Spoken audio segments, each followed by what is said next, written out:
More and more people travelled on the Fat Controller's Railway. More and more ships came to the harbours. Everyone had to work very hard indeed. The trucks complained bitterly, but then trucks always do, and no one takes much notice. The coaches complained too. No sooner had they arrived with one train than they had to go out again with fresh passengers as another. "We don't know whether we're coming or going," they protested. "We feel quite distracted." "No one can say," grumbled Henry, "that we're afraid of hard work, but we draw the line at goods trains," finished Gordon. "Dirty trucks, dirty sidings, ugh," put in James. "What are you boiler-aching about?" asked Duck. "I remember on the Great Western, that tin pot railway." "Tin pot indeed! Let me tell you—" "Silence!" ordered a well-known voice. "Let me tell you that an engine for goods work will arrive from Scotland tomorrow." The news was received with acclamation.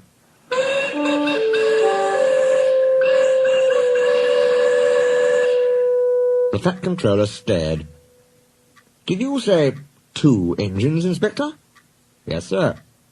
"Then send the other back at once." "Certainly, sir." "But which?" The Fat Controller stared again. "Engines have numbers, Inspector," he explained patiently. "We bought number 57646. Send the other one back." "Quite so, sir, but there is a difficulty." "What do you mean?"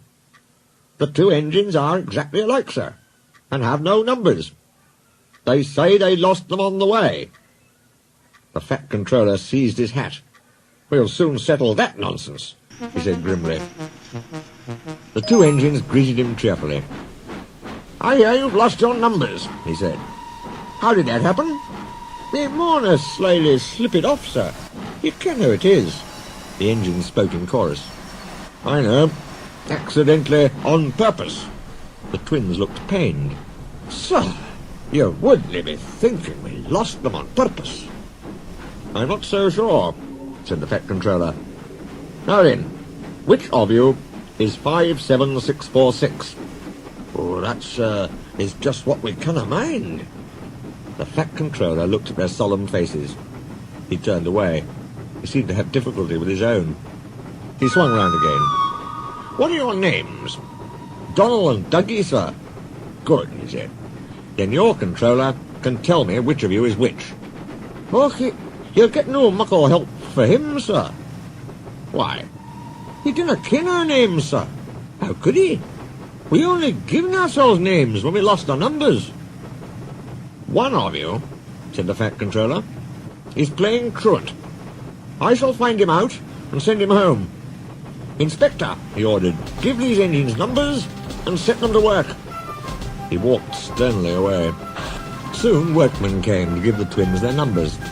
Donald was 9 and Douglas 10. When the men went away, they were left alone in the shed. "You may have noticed, Dougie, that yon painters forgot something." "What did they forget?" "They painted braw new numbers on our tenders, but they put none on us." Donald winked broadly at his twin. "Do you mean," grinned Douglas, "that we can—" "Just that," chuckled Donald. "Who'd you wished?" "Here's the Inspector." "Now 9 and 10, smiled the Inspector. "Here's Duck. He'll show you round before you start work." The twins enjoyed themselves and were soon friends with Duck. They didn't mind what they did. They tackled goods trains and coaches easily. For once the twins had shunted them, trucks knew better than to try any tricks. "We like it fine here," said Donald. "That's good," smiled Duck. "But take my tip. Watch out for Gordon, Henry and James. They're sure to try some nonsense." "Give a fash yourself," chuckled Douglas. "We'll soon settle them." Donald and Douglas had deep-toned whistles. "They sound like buses," said Gordon. "Or ships," sniggered Henry. "Tugboat Annie," laughed Gordon. "Ha, ha, ha." Donald and Douglas cruised quietly up, one on each side. "You wouldn't be making fun of us, would you now?" asked Donald. Gordon and Henry jumped. They glanced nervously from side to side. "No," said Gordon. "No, certainly not," said Henry. That's fine, said Douglas. Now just mind the both of you, and keep it that way. That was the way Gordon and Henry kept it. Every day, punctually at 3:30, Gordon steams in with the express. It is called the Wild Nor'Wester, and is full of people from England, Wales and Scotland. There is also a special coach for passengers travelling to places on Thomas's branch line.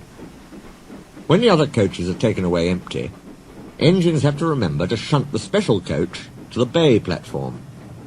It doesn't wait there long. Thomas, with Annie and Clarabelle, comes hurrying from the junction to fetch it. Thomas is very proud of his special coach. One afternoon, Douglas helped Duck in the yard, while Donald waited to take a goods train to the other end of the line. As Duck was busy arranging Donald's trucks, Douglas offered to take away Gordon's coaches. Douglas was enjoying himself when an awful thought struck him. I hope the Fat Controller doesn't find out I shouldn't be here. I couldn't abide going back. He worried so much over this that he forgot about Thomas's special coach. He pushed it with the others into the carriage siding, then ambled along to join Donald at the water column. As he went, Thomas scampered by, whistling cheerfully. Soon Thomas came fussing. "Where's my coach?" "Coach?"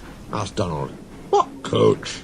"My special coach that Gordon brings for me. It's gone. I must find it." He bustled away. "Losh sakes," said Douglas. "I mourn have stowed the special coach with the others." "You see that?" exclaimed Donald's driver. A mob of angry passengers erupted from the siding. "They're complaining to the Fat Controller. He'll be coming here next." "Now listen," said Douglas's driver. "We'll change tenders. Then I'll war with ye, Donald, and take yon goods. Dinna fash about us. Quick now, do as I say." The Fat Controller and 3 passengers walked towards them. But Donald, with Douglas's tender, number 10, was out and away with the goods before they came near. Douglas and his driver waited with innocent expressions. "Ah," said the Fat Controller, "number 9. And why have you not taken the goods?" "My tender is awa, sir." The driver showed him the tender, still uncoupled. "I see. Some defect, no doubt. Tell me, why did number 10 leave so quickly?" "Maybe, sir," put in Douglas, "he saw you coming and thought he was late." "Huh," said the Fat Controller. He turned to the passengers. "Here, gentlemen, are the facts. Number 10 has been shunting the yard. Your coach disappeared. We investigate. Number 10 disappears too. You can draw your conclusions. Please accept my apologies. The matter will be investigated. Good afternoon, gentlemen." The Fat Controller watched them till they climbed the station ramp. His shoulders twitched. He wiped his eyes. Douglas wondered if he was crying. He wasn't. He swung round suddenly. "Douglas," he rapped, "why are you masquerading with Donald's tender?"